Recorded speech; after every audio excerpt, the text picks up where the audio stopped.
welcome to Behind the Scene, a podcast where we talk about what really happens behind the content we see every day. Mula sa viral videos hanggang sa breaking news. Pero the big question is, are we always getting the truth? Or minsan, are we being influenced without realizing it? Yan mismong tatalakay natin yung partner, media ethics. And to guide us in this discussion, we have a special guest with us today. Please welcome Miss Nali. Hello everyone, thank you for having me. So to start, can you explain to us what exactly is media ethics? Okay, to start, media ethics refers to the principles that guide how information is created, shared, and consumed responsibly. It focuses on values like honesty, fairness, respect, and accountability. So hindi lang ito para sa mga journalist, tama? Tama. Before, media ethics was mostly used by reporters and professionals. But now, because of social media, lahat na tayo content creators. Na kahit simple pag-share lang or pag-post, nagiging content creators na tayo. So ibig sabihin kahit ordinary users lang ako, may responsibility pa rin ako. Definitely. Every time you post, comment, or share, you're influencing others. That's why ethical communication is important. At ano namang mangyayari pag di natin ito nasunod? That's where problems start, like misinformation, bias, information of privacy, and even online harassment. And that's what we'll explore today, how each principle connects to one's issues. Let's begin with transparency and honesty. Simple lang siya pakinggan, pero ang bigit ng impact niya, no? Oo, kasi ngayon maraming influencers ang nagpo-post pero hindi natin alam kung totoo bang may nakatapong pa yan. So, Miss Naliu, why is transparency important? Because without transparency, people can easily be misled. If a creator hides the truth, like sponsorships or edits, it creates a false impression. Parang fake authenticity. Exactly. It looks real but it's not. And that leads to issues like misinformation and manipulation. So, syempre sa transparency, meron siyang counterfeit, no? So, let's watch this example, guys. Hello, Miss Cha. Yes, I have some proposal para sa'yo. It's a collaboration for my product. You know naman, business is business. Lalo na pagdating sa pera. So, gusto ko sana magpadala sa'yo ng product. I-review mo siya. You know naman, like quality. Yeah. Ako nang bahala ipadala sa'yo yung product and yung pera na ibibigay ko sa'yo for your review. Yes. Hintayin mo na lang. Thank you. So hi guys! Welcome to my vlog. So today may try tayong food. So guys, this is a sponsored one. Pinadalhan tayo ni Miss Ideal.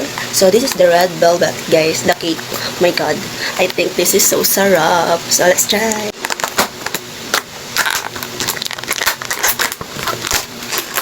Oh, look at this guys. So pretty. Oh my god, I think masarap siya talaga. So guys, tikman na natin siya talaga.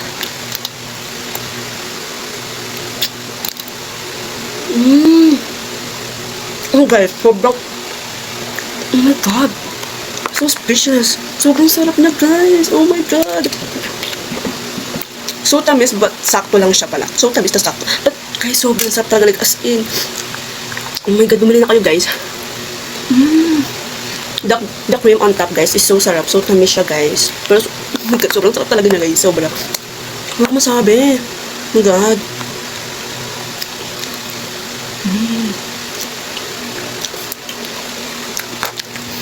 Worth it yung 130 pesos nyo guys. Sobrang, oh my god. Nabayan ako sa store nila. So, hindi ka magsisisi guys. Bye, yun lang.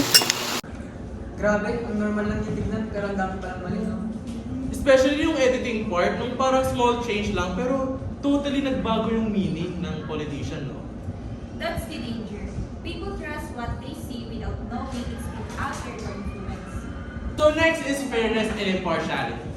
Napaka-relevant ito, lalo na ngayon sa news and social media. Yeah, kasi minsan, parang one-sided na lang lagi nung nakita natin sa news. So anong fairness sa media? It means giving equal opportunity for different perspectives to be heard and avoiding personal bias. And kapag wala nun, Then it leads to division and even toxic behavior like cyberbullying. So, let's see an example.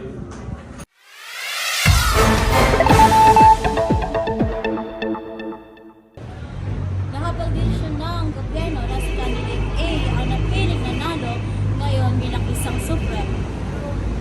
Bakit ganito? Siya yung nanalo. Bakit siya lang naman yung napili?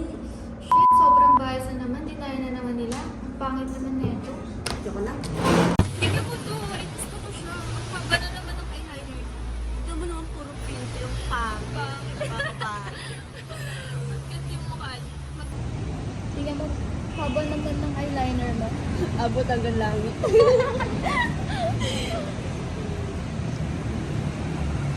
Ayan, nag-send. Sahan natin. Grabe naman to. Bakit ganito sila magsalita?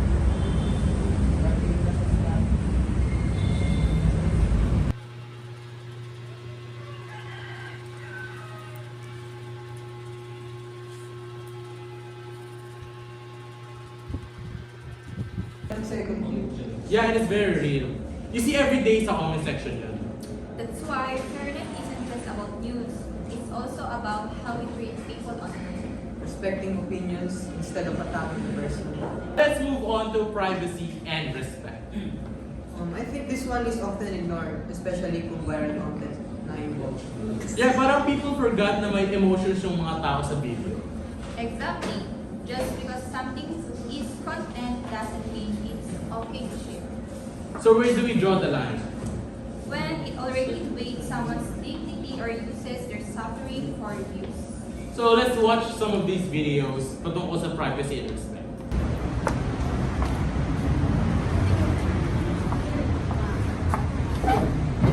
Hoy, bakit ba post ka ng post? Eh, ang pangit mo naman, puro ka filter. Kaya nga. Bakit? Kayo yung pinapano ko sa my day ko. Hindi naman kayo, di ba? Hello guys! Welcome to my vlog! Hi vlog! With Ashley and Aslia.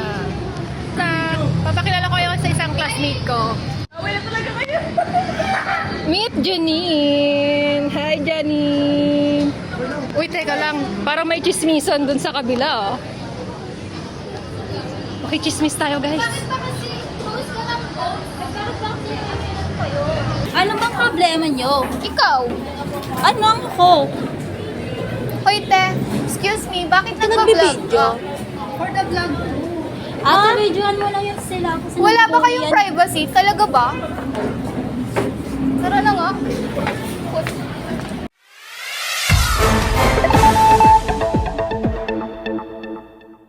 We're here live in Navoto City where an active harassment has been going on. Miss, excuse me, pwede ba ma-interview? Excuse me po, pwede mo ma-interview? please, wag mo na kayo. Sabi na, that was uncomfortable to watch. And that's the point. Yes, because these situations happen in real life. People prioritize content over compassion. Which shouldn't be the case, no? Finally, to finish up this podcast, we have truth and accuracy.